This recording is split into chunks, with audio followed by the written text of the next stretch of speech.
ओम नमः शिवाय मित्रों। सभी शिव भक्तों को श्रावण मास की हार्दिक शुभकामनाएं। श्रावण का महीना 5वें नंबर का महीना होता है, जो शंकर भगवान को अति प्रिय होता है। और मित्रों, इस महीने में बहुत छोटे छोटे उपाय जिनको करे मेरे भोले बाबा शंकर भगवान प्रसन्न हो जाते हैं। तो इस बार श्रावण का प्रारंभ 22 जुलाई दिन सोमवार से हो रहा है। तो इस श्रावण में सबसे अच्छी खास बात तो यह रहेगी कि हम लोगों को 5 सोमवार इस महीने में मिलेंगे।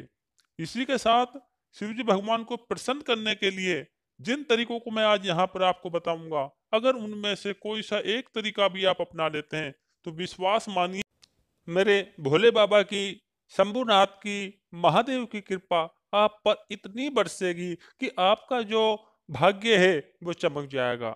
लेकिन आपको कुछ सावधानियां भी उसमें बरतनी होंगी।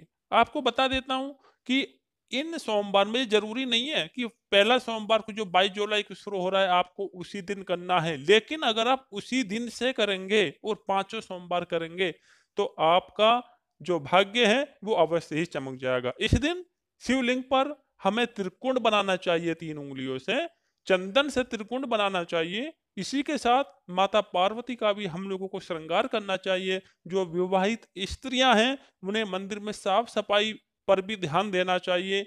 भोले शंकर की अगर हम आरती करते हैं तो मित्रों यकीन मानिए, जो सोए हुए भाग्य हैं, सोई हुई तकदीर है, वो चमक जाती हैं। शिवलिंग पर ओम का हमें जो साइन है, चिन्ह है, वो बनाना चाहिए। ओम शब्द जो महादेव को अत्यंत प्रिय है वो हमें अंकित करना चाहिए शिवलिंग पर। इसी के साथ हम लोगों को पंचामृत से भोले बाबा का अभिषेक करना चाहिए, जिसमें कि हम दूध चढ़ाते हैं, दही चढ़ाते हैं, गंगा जल चढ़ाते हैं, शहद चढ़ाते हैं। वो जो गन्ने का रस होता है उसका भी अति उत्तम प्रभाव यहाँ पर बताया गया है। फल भोले बाबा को चढ़ाने से जो सुख होता है उसकी प्राप्ति होती है। वहीं पर अगर आप बेलपत्र शिव जी पर चढ़ाते हैं, शिवलिंग पर चढ़ाते हैं, तो भोले बाबा शीघ्र अति शीघ्र प्रसन्न हो जाते हैं। ध्यान रहे कि ये सारे उपाय जो आप करने वाले हैं उस समय मन आपका शांत रहे, पवित्र रहे, तो आपको अति उत्तम फल अवश्य प्राप्त होगा। कहते हैं मित्रों, श्रावण के महीने में जो कांवड़ लेके आते हैं उनको भी कई हजार गुना फल मिल जाता है। लेकिन कांवड़ लेकर आना हर एक के वश की बात नहीं है। सामर्थ जिसके अंदर होती है वही कांवड़ लेके आता है। तो आप अपने घर पर ही जो जल रखा हुआ होता है, गंगा जल रखा हुआ होता है, उसको जाकर भोले बाबा पर चढ़ा सकते हैं। उसका भी बहुत पुण्य आप लोगों को मिलेगा। इसी के साथ अगर हो सकता है तो आप भोले बाबा की पूजा कीजिए। और सोमवार के व्रत अगर रखने की सामर्थ आपके अंदर है, आप सामर्थ रखते हैं भोले बाबा के सोमवार के व्रत रखने की, तो आप व्रत रखिए। और गंगा स्नान का जो भोले बाबा की जटा से निकली हुई है गंगा, उसमें स्नान करने का भी महापुण्य मिलता है मित्रों श्रावण के महीने में। इसलिए लोग बाग कांवड़ लेने जाते हैं हरिद्वार, ऋषिकेश, गौमुख अपनी श्रद्धानुसार। लेकिन अगर आप कांवड़ नहीं भी लेके आ सकते और हो सकता है तो आप गंगा जल में, ये गंगा जी में जाकर के स्नान अवश्य करें।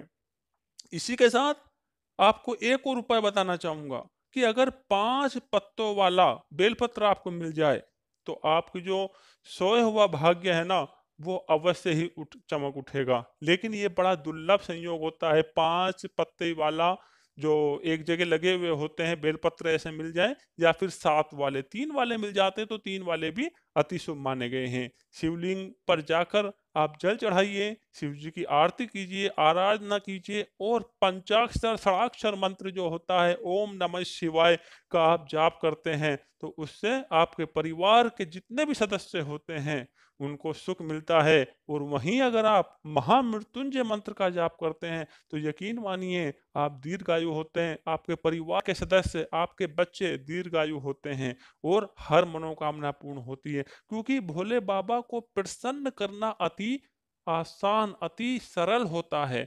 और श्रावण के महीने में अगर आप ये छोटे-छोटे उपाय करते हैं, तो इससे मेरे भोले बाबा, मेरे शंभुनाथ, दीनानाथ अवश्य ही प्रसन्न हो जाते हैं और मनवांछित फल देते हैं। आपने सुना ही होगा, इन्होंने हर एक देवता को, हर असुर को, दानव को मतलब ऐसे-ऐसे वरदान दे दिए कि ये बिना सोचे समझे वरदान दे देते हैं, इतने प्रसन्न हो जाते हैं। आपने तो सुना ही होगा कि जब समुद्र मंथन हुआ था, उस समय सभी ने रत्न पाए, सभी के हिस्से में अच्छे-अच्छे रत्न, मोती, मणिक ये आए, लेकिन मेरे भोले बाबा ने विष का पान करके संसार की रक्षा की। और उस विष के प्रभाव को कम करने के लिए, क्योंकि वो श्रावण का महीना था, उस विष के प्रभाव को कम करने के लिए हम मेरे भोले बाबा पे जल चढ़ाते हैं, दूध चढ़ाते हैं, शहद चढ़ाते हैं। आपने देखा होगा ओएमजी पिक्चर में या कुछ आजकल ऐसी पिक्चरें बना दी गई हैं जिसमें कहते हैं कि दूध को चढ़ाना चाहिए, दूध चढ़ाना चाहिए मेरे भोले बाबा पे, शिवलिंग पर दूध चढ़ाना चाहिए, दही चढ़ानी चाहिए, अभिषेक करना चाहिए, उससे मेरे भोले प्रसन्न होते हैं। ये भोले बाबा को जरूरत नहीं है आपके दूध की या हमारे दूध चढ़ाने की या फिर जल चढ़ाने की। अगर हम कुछ अर्पण करते हैं भोले बाबा पर, तो हमारी जो कमाई है उसको शुद्ध करने के लिए, उसको पवित्र करने के लिए हमको जरूरत होती है। हम भोले बाबा पर दूध चढ़ाते हैं, जल चढ़ाते हैं, अभिषेक करते हैं, क्योंकि जो हमारी कुछ कमाई, अगर उसमें कुछ पाप का भी अंश है तो वो पवित्र हो जाए।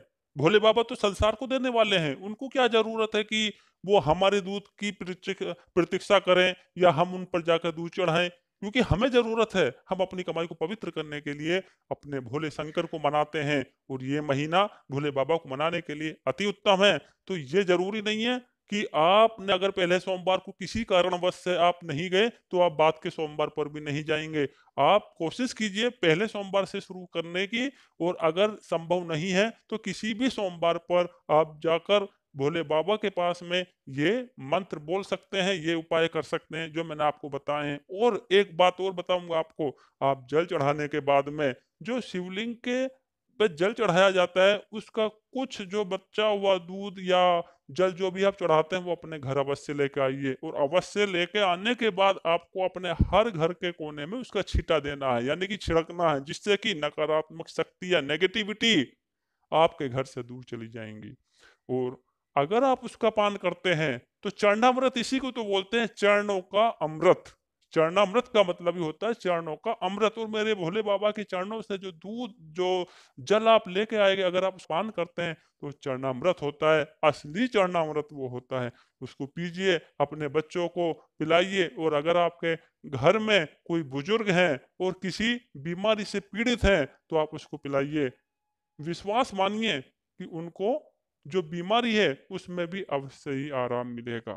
भोले बाबा की आरती कीजिए, आराधना कीजिए, उपासना कीजिए। और इसी के साथ आपको बताना चाहूंगा कि आज सोमवार के दिन अगर आप जो बेलपत्र होता है उसकी जड़ में जल चढ़ाते हैं, तो अगर आप किसी कर्जे से परेशान हैं तो उस कर्जे से आपको अवश्य ही छुटकारा मिलता है। तो मित्रों, अगर आप धतूरा भोले बाबा पे चढ़ाते हैं तो उससे आपकी संतान दीर्घायु होती है।